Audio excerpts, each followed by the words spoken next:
Hello everyone, my name is Mustafa Yunus Eryaman. I am the President-elect of the World Educational Research Association.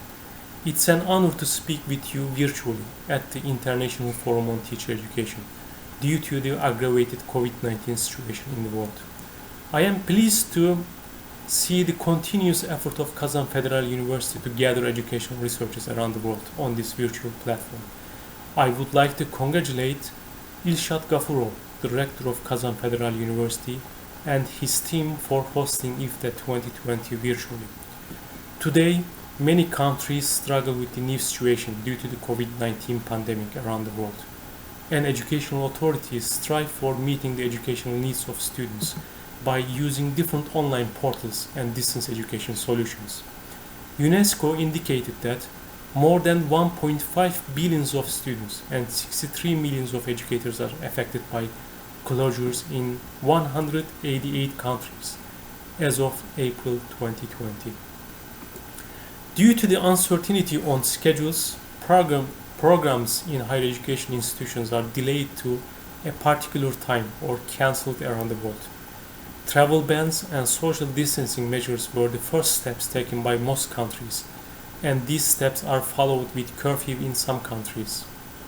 In these circumstances, education was affected greatly as an important daily activity of billions of students, teachers, and parents around the world.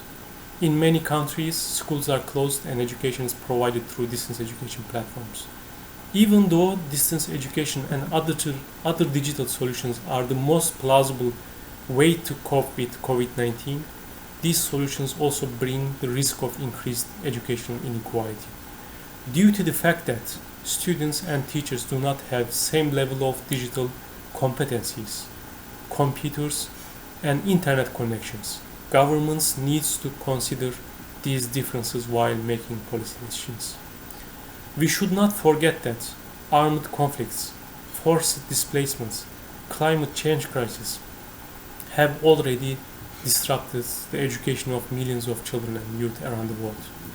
And that number is growing in an unprecedented way with the spread of COVID-19.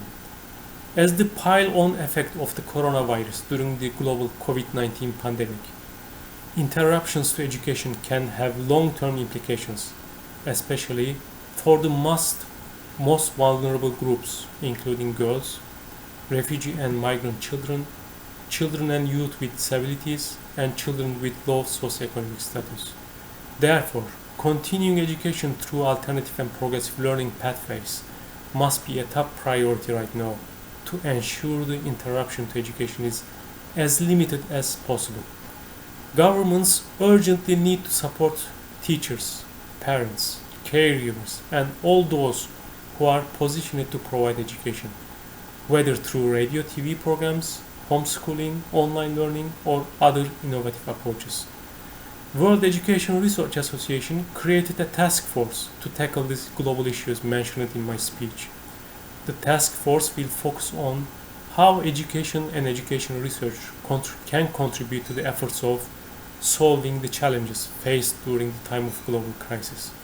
You can get more information about this task force on the World Educational Research Association website soon.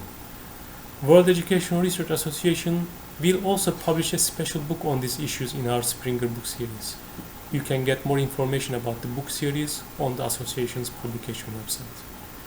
Wishing you a productive virtual conference and looking forward to hopefully seeing you in Kazan next year.